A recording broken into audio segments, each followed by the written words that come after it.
What, what, what are you doing? I'm scratching my balls. What does it look like? My God, you prude. They itch. I'd like drawing blood out of your sack. And with that pleasant thought, we'll begin this nice little thing. What do we call this thing, anyway? Call it the crack of my ass for all I care. You dumb fuck. You expect me to carry you all this way? Dear God, you can't do a damn thing without me, can you?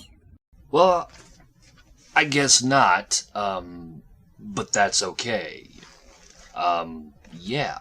Boring. Why don't you tell me a story before I punch you in the face? Well, since you ask so nicely, I suppose I could tell you a story about, this guy at work I'm having a little bit of trouble with. Oh, really? And who might that be? Well, his name is Keith, actually, and I had a bit of an issue with him yesterday morning. Came to work in a really bad mood to the point where I was, not in the mood to talk to anybody. And of course, the second that I walk in, he accosts me and keeps coming after me. He kept saying, Sir, Keith, leave me alone. I'm not in the mood for it. Leave me alone. I don't want to be bothered today. Sir. And, he follows me around for a good 15 or 20 minutes. I am screaming at him over and over and over again. Leave me alone. Stop bothering me. I'm going to start throwing things at you. And finally, he has me cornered so he can ask me this stupid question that he wanted to ask me. I'm almost afraid to ask. Well, to make a long story short... Too late. Shut up. Well, anyway, like I was saying, to make a long story short, the question that he wanted to ask me was something that was completely irrelevant and something, to which the answer didn't even concern him.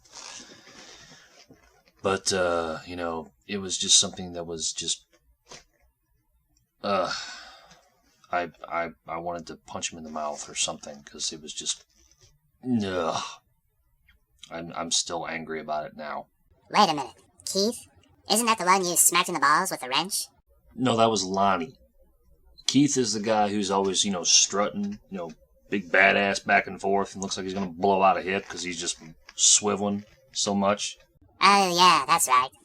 The one who looks like he crapped his pants and has been walking around with a big load in his ass for the last 6 weeks. I just now realized it.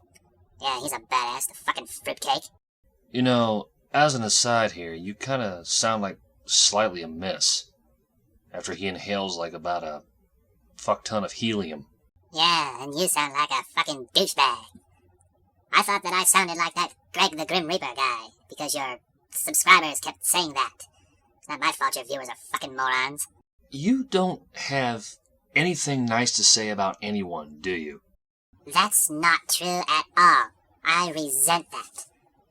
I can say nice stuff about people, like that Jason's Groove Machine guy. Yeah. He runs okay for a fat man. How is that nice?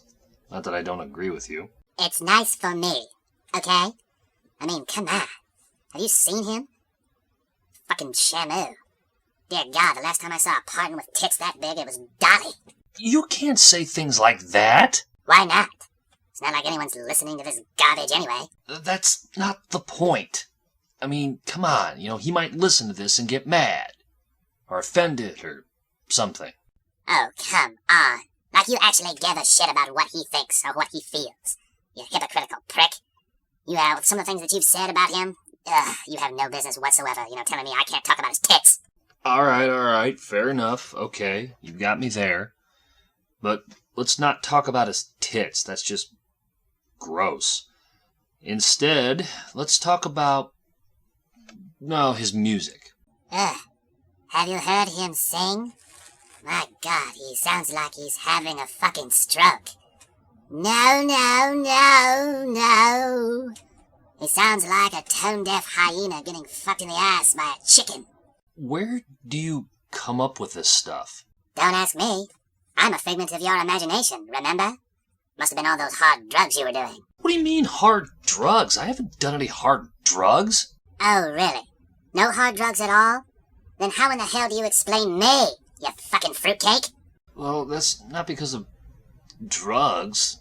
I sense a lot of hesitation there. Someone's in denial. That's what you get for smoking all that crack. All right. Now that we've, scared off 98% of our listening audience here, what do you say we reward the other 2% by just stopping this now, huh? That works for me. I've lost enough brain cells as it is talking to you, you fucking bastard. And on that note, we'll call it quits for this evening. We'll see you all next time. You stupid sons of bitches.